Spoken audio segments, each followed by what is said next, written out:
Bem-vindo ao screencast sobre como conduzir um projeto de investigação, com particular incidência para a área da saúde. Neste vídeo, vamos ver como fazer uma revisão da literatura com destaque para as suas tarefas mais preparativas. Por que é que é útil saber fazer isso? Imaginemos a seguinte situação. A enfermeira da USF queria planear um ensino de cuidados ao recém-nascido para ministrar às grávidas da sua região, mas não sabia quais as áreas que devia incluir, porque desconhecia o que essas grávidas já sabiam sobre o assunto. Além disso, a enfermeira também queria diminuir a ansiedade pré-natal dessas grávidas, pelo que precisava de saber quais as áreas de cuidados que estavam a gerar mais ansiedade nas mulheres durante a gravidez. Mas o que garante à enfermeira que já não houve alguém que deu resposta às suas perguntas? Para isso, ela tem que fazer uma revisão da literatura dessa área e neste vídeo vamos ver o que isso significa, com destaque para estes tópicos. E começando com uma visão geral desta segunda etapa da fase conceptual, dizer que uma revisão da literatura acaba por ser um texto que o investigador escreve, organiza e onde vai colocando aquilo que vai encontrando ao longo da sua pesquisa em outros textos e vai tentando já estabelecer as ligações que existem entre esses vários textos, por exemplo, os conceitos neles envolvidos. É claro que ao fazer isto, o investigador vai conseguir determinar qual é o nível atual dos conhecimentos, se já foram descritos, nível 1, se já se identificaram relações entre fenómenos, nível 2 e por aí fora. Mais concretamente, vai precisar os conceitos ou as teorias que foram definidas e no âmbito das quais a sua área se enquadra.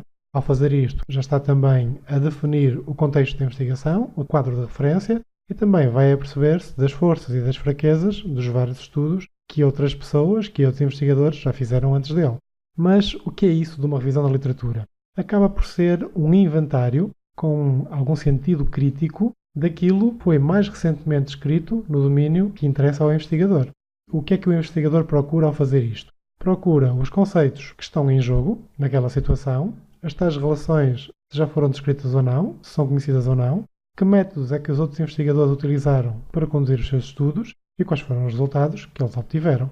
Na mesma linha, para que serve uma revisão da literatura? Já se falou para que o investigador possa verificar o estado em que estão os conhecimentos naquele domínio, ao mesmo tempo, para ele alargar melhor o seu campo de conhecimentos, para ficar melhor documentado sobre aquilo que vai estudar, também para delimitar bem o problema. O problema pode ser analisado sob diversas perspectivas e pode ter grandes implicações. Convém que, ao fazer a revisão da literatura, o investigador decida onde é que termina o seu âmbito de atuação e para conseguir enquadrar o seu projeto com aquilo que já foi feito para trás.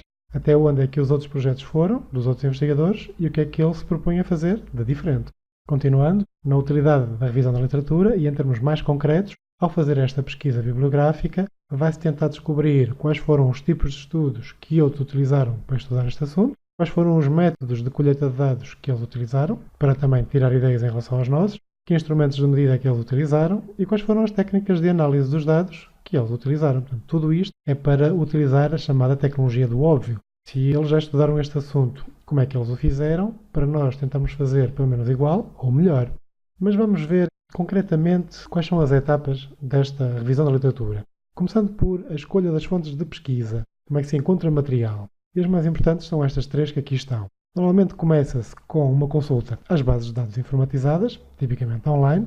Depois poder-se-ão procurar catálogos de bibliotecas que estejam disponíveis via web, quer seja na própria biblioteca de uma instituição, e tentar também encontrar obras de referência, por exemplo, livros, manuais, enciclopédias, que na sua lista de bibliografia, que normalmente aparece no final dessas obras de referência, já fazem um resumo do que de mais importante se consultou para escrever aquela obra de referência, que supostamente é uma obra na área que nos interessa estudar. Digamos que isto já nos filtra muito do nosso trabalho, porque alguém já fez essa pesquisa prévia e já identificou as obras mais importantes para aquele domínio de investigação.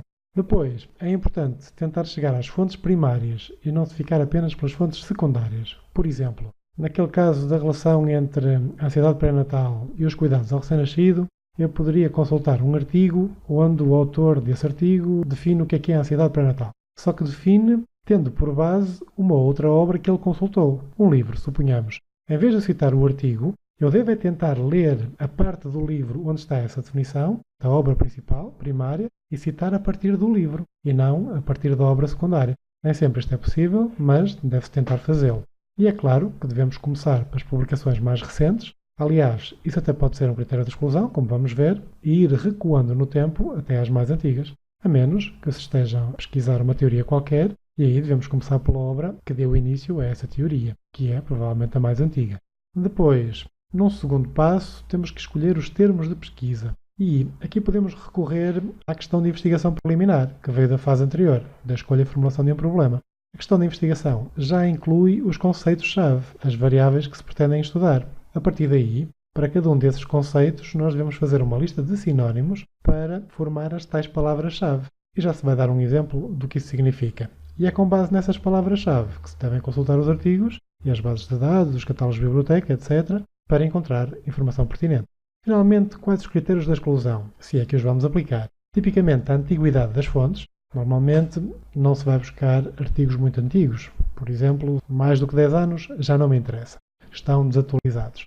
Em termos de idioma, é claro que a língua franca da investigação é o inglês. Por isso, temos tudo a ganhar em pesquisar com termos em inglês. É claro que se não dominarmos esse idioma, podemos pesquisar só em português, mas aí ficaremos com uma pesquisa muito pobre, porque há muito poucas obras de referência em português.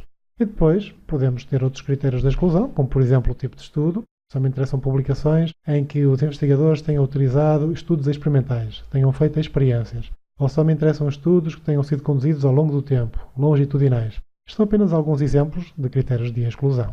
Mas dando então um exemplo, imaginem que a questão de investigação preliminar era esta que aqui está, o que acontece à ansiedade pré-natal das grávidas se lhes for ministrado um programa de ensino de cuidados ao recém-nascido.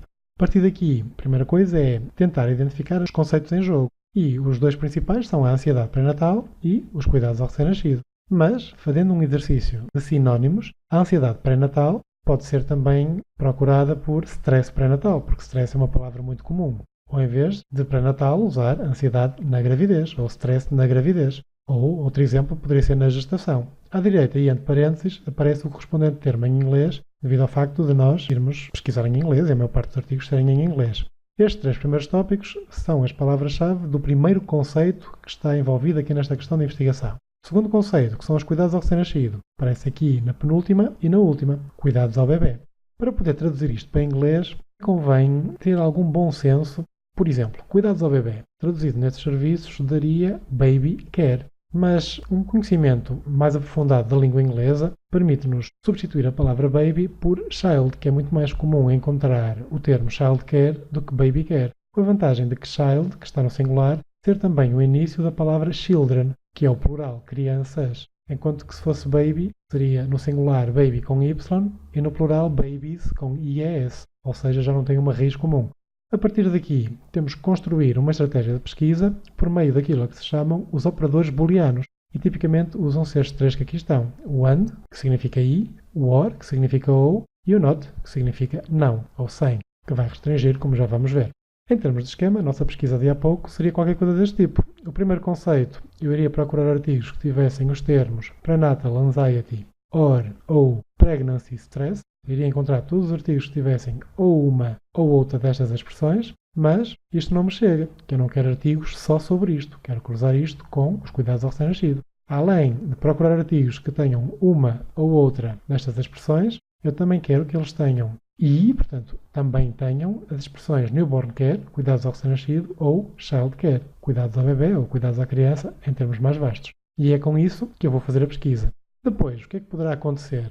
Eu poderei encontrar muitos artigos e então devo precisar a minha busca. Eu vou usar o AND para limitar o número de artigos. Poderei ter artigos sobre coisas que não me interessam, por exemplo, a ansiedade pós-parto ou a depressão pós-parto. Já não me interessa porque a mim interessa-me durante a gravidez. Eu poderia colocar e não a depressão pós-parto. Ou então, se eu obtiver muito poucos artigos, vou alargar a busca usando mais termos ligados com o OR para obter mais artigos. Em futuros vídeos far-se-ão demonstrações destas pesquisas. Finalmente, o que é que se deve pesquisar numa revisão da literatura? Tipicamente, 3 grandes áreas. Primeiro, a definição dos conceitos. Portanto, o que é que significa o termo X ou o termo Y? Não devo ser eu a dizê-lo por palavras minhas, devo socorrer-me de peritos da área, de outros investigadores que já fizeram. Depois, é útil também apresentar uma pequena evolução histórica daquela situação que nós estamos a investigar. Desde quando é que se estuda este assunto? Quem foram os pioneiros deste assunto e quais foram os passos que já foram dados até agora? E, finalmente, apresentar também algumas estatísticas que ajudem a situar a dimensão do problema. Por exemplo, cerca de 20% dos partos do bebê nasce antes do tempo devido a esta questão da ansiedade pré-natal. Portanto, seria uma estatística que ajudaria a dar importância a estudar-se este assunto. Para terminar, resta referir o enquadramento deste vídeo no conjunto de todos os screencasts do curso. Estamos neste momento na fase conceitual, a fase das ideias, definir as ideias, os conceitos. Na sua segunda etapa, rever a literatura pertinente e, basicamente, em que consiste uma revisão da literatura. Foi isso que vimos neste vídeo. Uma vez que como se faz uma revisão da literatura será demonstrado noutros vídeos e como registar os resultados dessa revisão, como fazer o tal documento de resumo, utilizando as normas de citação e referência, nomeadamente a norma APA, será ilustrado num outro vídeo diferente.